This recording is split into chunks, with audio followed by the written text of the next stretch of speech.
kita yang mengolah sampah padat itu mencampur aja dalam landfill atau di kita dikenal tempat pembuangan sampah akhir TPA ya. Ini landfill. Limbah padat organik, anorganik dideposit di dalam lahan yang tidak ekonomis. Kalau di Tangsel tuh apa nama TPA-nya? Ada yang tinggal di Tangsel?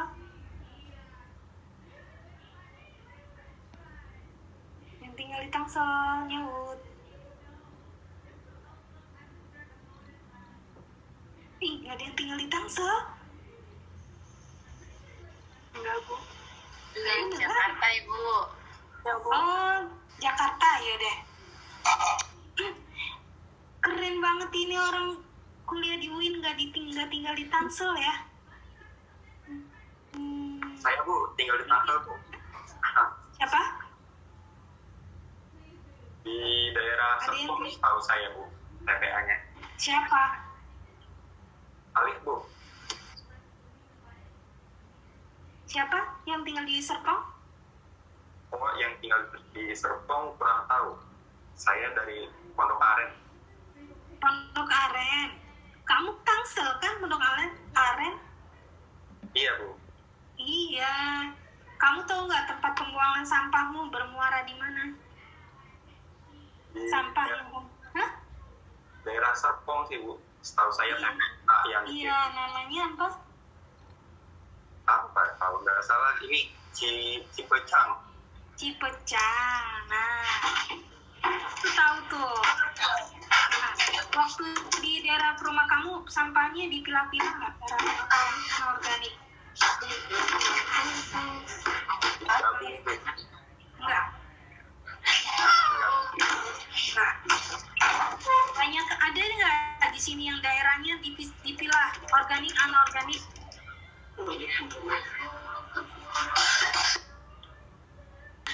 Ya nggak? Ada, Bu. Siapa? Zahra, Bu. Siapa? Zahra, Bu. Di daerah Depok.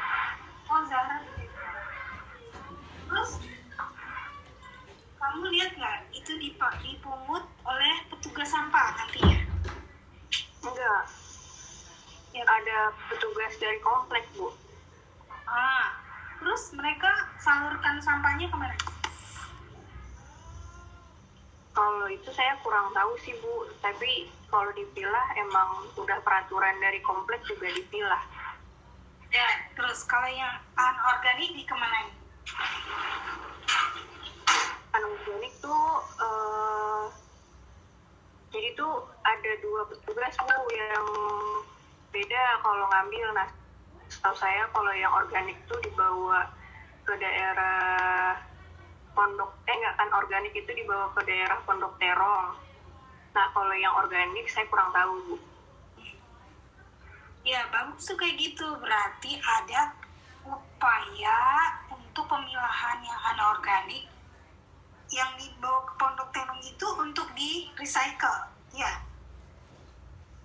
Iya, Coba deh kamu selidiki. Ya.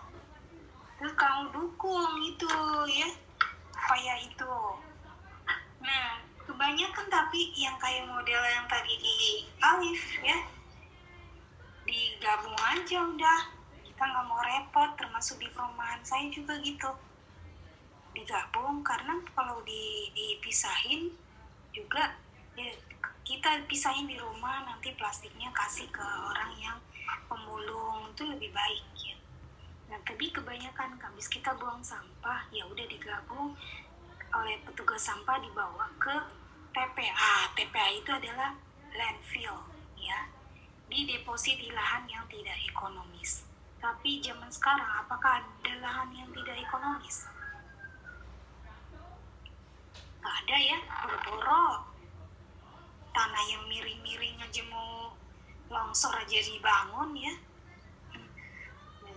Jadi sulit nih sekarang membangun landfill. Dan sebenarnya juga kurang kedepannya juga kurang baik. baik nih landfill nih, ya. Tapi secara alami ini landfill menggunakan mikroorganisme anaerob, obligat maupun fakultatif, ya.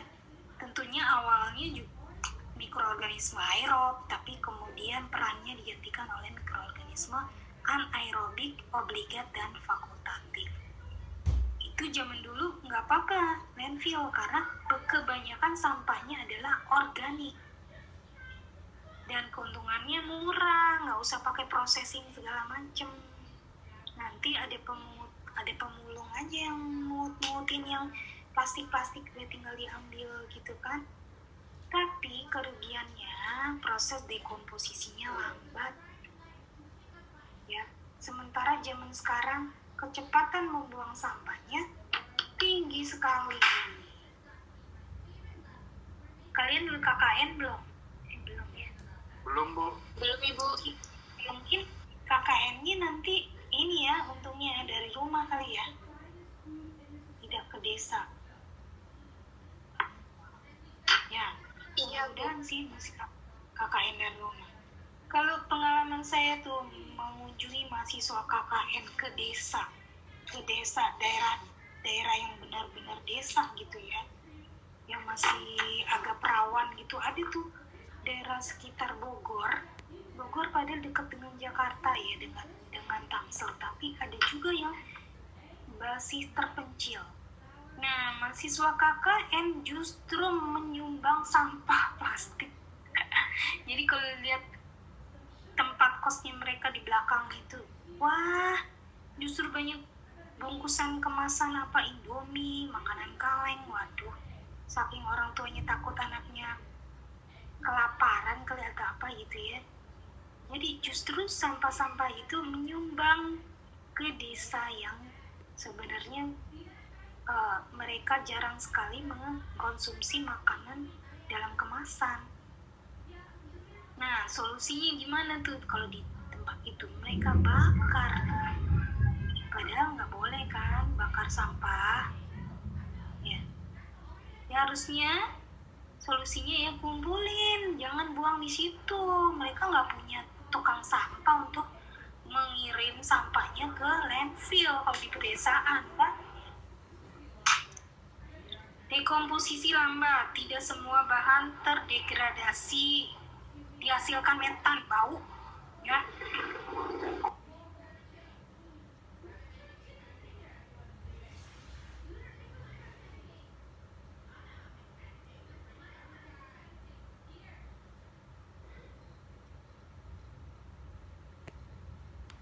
Mengganggu estetika lingkungan, ya. Dulu kan sempat ada protes kan di suatu kawasan di mana yang mau dijadiin TPA tuh. Jadi kajian sosial juga harus dibutuhkan ya kalau mau bangun landfill. Walaupun misalnya suatu pemerintah bisa membeli tanah atau lahan untuk jadi landfill, itu nggak sembarangan nanti diizinkan sama penduduk sekitarnya ya. Karena itu menghasilkan bau, estetika lingkungan, mengkontaminasi akuifer, ya, sehingga perlu landfill yang tertata dengan baik, ya. Perlu ada barrier fisik nih, ya, pembungkus atau penghalang supaya tidak mengkontaminasi air bawah tanah. Contoh nih yang modern nih, yang baik ya, lumayan baik. Bagian bawahnya ya, sebelum ke daerah akuifer ini harus dilapisi dulu. Di sini contohnya dilapisi dengan clay barrier. Clay itu tanah liat ya. Kenapa tanah liat? Karena tanah liat tuh materialnya kecil-kecil dan cenderung hidrofobik, jadi lebih bisa menahan air gitu kalau ada rembesan dari lichet. Lichet itu adalah lindi, cairan perasan dari sampah ya. Sampah kan nggak mungkin kering banget, pasti ada airnya ya. Nah tuh dicegah ke bawah, mencampuri tanah yang di bawahnya dengan clay barrier. Kemudian dilapisi lagi dengan plastik liner nih di atas claynya.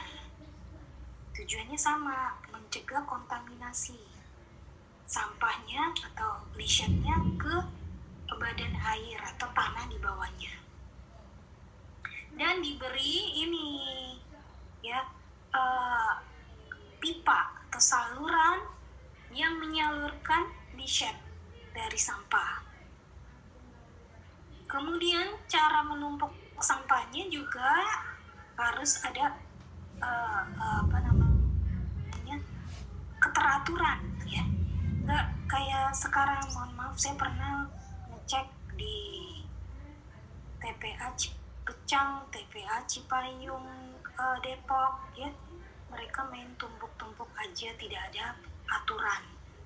Padahal kalau baik tuh nih, setelah setinggi berapa di cover sama tanah, nah tuh ya, dibiarkan semalaman atau beberapa hari ya. Nah itu jangan numpuk lagi besoknya di situ, pindah lagi kemana, nanti tumpuk lagi dengan tanah dan seterusnya.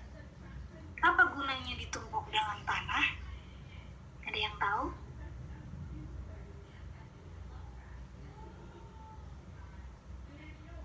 Ada yang tahu? Kenapa ditumpuk ke tanah? Karena ada organisme yang hidup, Bu, tenang. Ya, tanah adalah sumber mikroorganisme ya. Sumber mikroorganisme pendegradasi, juga untuk mengurangi bau ya. Jadi ditumpuk-tumpuk pakai tanah. Ini contoh modern landfill ya. Ini bawahnya kan aquifer nih, badan air tanah ya. Nah di atasnya baru bangun landfill yang ada tadi linernya, ada pelapisnya ya. Bisa tadi kan di gambar sebelumnya pakai clay ya, ini bisa pakai plastik juga ya, atau apalah bahan yang tidak yang mampu menahan air leachate memasuki badan air atau mengkontaminasi tanah sekitarnya yang bukan landfill. Ya. Kemudian di sini ada pipa-pipa pengumpul leachate. Ya. Pipanya selain pengumpul leachate juga pengumpul gas. Yang tadi metan yang bau dikumpulin, bahkan mungkin disambungkan ke reaktor listrik misalnya ya, untuk mengakomodir kebutuhan listrik di landfill. Apa sih kebutuhan listrik di landfill? Ya penerangan atau pompa ya. Ini kan butuh pompa nih. Leachate yang dikumpulkan dipompa ke permukaan, masuk ke kolam IPAL, instalasi pengolahan limbah cair nih ya. Nanti setelah diolah di IPAL ini bukan cuma satu dua kolam ya, bisa 3, bisa 4 kolam ya.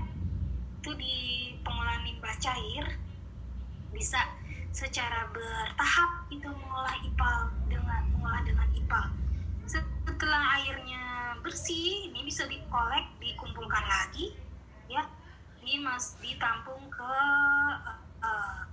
ini mobil apa namanya? Tangki ya. Mungkin airnya bisa untuk menyiram taman perkotaan ya. Nah itu jadi termanfaatkanlah limbahnya. Gasnya tadi masuk ke untuk sumber energi. Dan di sini ada cap, ada tudung nih yang menutup ya. Capnya tadi bisa dari tanah ya, atau bisa dari bahan lain. Saya pernah lihat di suatu TPA ya, ditudungin pakai plastik. Wah, plastiknya lebar banget, bayangin landfill, tempat pembuangan sampah ditutupin plastik. Keren banget deh. Saya tanya, kok itu plastik, Pak? Jadi bukan nambah limbah. Oh itu ini Bu, plastiknya terbuat dari singkong. Oh gitu. Iya, nanti dia terdegradasi. Tapi rupanya plastiknya sementara karena biaya juga. Rupanya katanya dipasang plastik itu karena ada kunjungan pejabat. Ya, KTP-nya sebentar ya.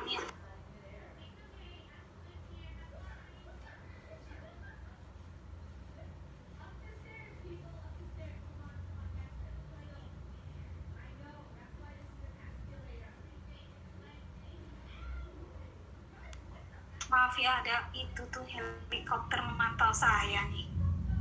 Cie. Nah, itu rupanya plastiknya hanya untuk kunjungan pejabat mau datang.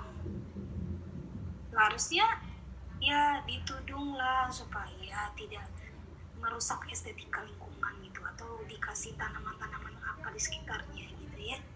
Kalau landfillnya baik. Kemudian biotek yang lainnya yang tua juga ya, teknologi konvensional adalah composting.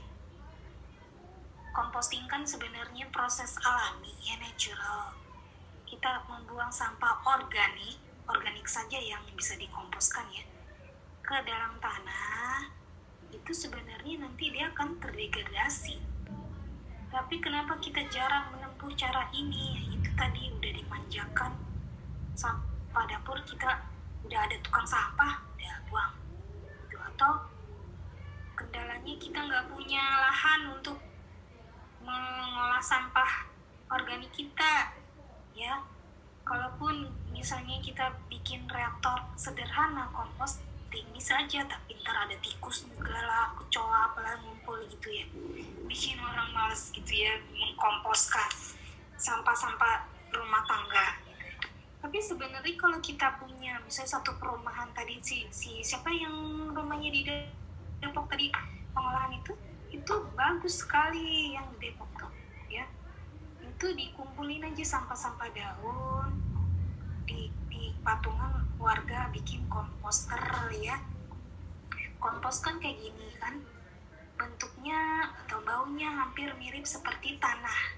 Memang dia fungsinya untuk pembenah tanah kan, menambah unsur hara dari tanah. Karena kan kandungannya kan bahan organik yang terdegradasi sebagian. Masih anak itu Jadi, baru. diharapkan kompos yang baik itu Tutup deh pintunya deh. rasio CN-nya sekitar 20 kalau salah ya. Sekitar 20. Mikroorganisme yang berperan dalam composting awalnya adalah heterotrof mesofil. Jadi kayak limbah bekas apa, motong kangkung tuh akarnya kan nggak kita makan ya.